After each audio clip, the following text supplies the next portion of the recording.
there's a protest today in Grand Central, but one, and now they're saying it's supposed to snow, and two, I'm starting to get spastic. And while I don't mind going out when I'm spastic socially, when you're stiff and rigid, it kind of makes it tricky to put on your snow pants. So, guess I'm making a video.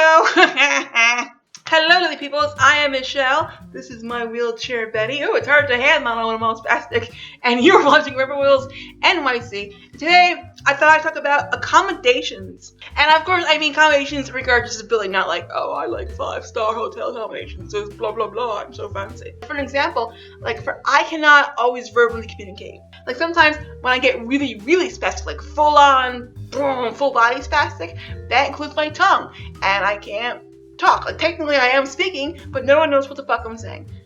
So it's like wah wah. Where sometimes like I can verbally speak, but I can't process what you're saying in real time, and then of course come up with a coherent response in real time. So I really have a hard time engaging in verbal communication. Every once in a while, either maybe because I wrote an article that someone liked, or most recently I did the outreach project, which is check out there, bing, bing, bing, bing, bing. And actually, BuzzFeed did a piece on that. And for a moment in time, after the BuzzFeed piece on it, I got invited to speak on some podcasts. But the problem is, my health is super inconsistent. Like now, I am speaking, blah, blah, blah, blah, blah. But I never know what's going to happen. Like, for example, I didn't wake up spastic, but then also my body's like, spastic time. And I'm like, really? Okay, fine. Which makes it kind of impossible or really super tricky to commit to things.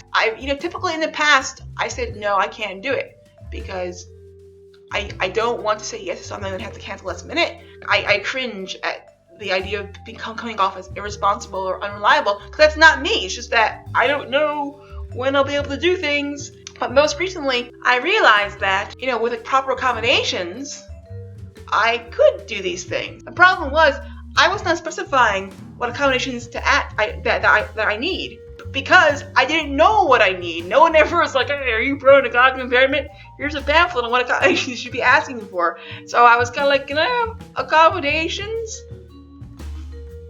I don't know what they are, but if I could have accommodations, that'd be great. And then most recently, I realized, okay, you know what? I can actually do this if people send me the questions in advance, and I'll write out the answers in text, and they can read it on the air. Or they can send me questions, and I'll make a video.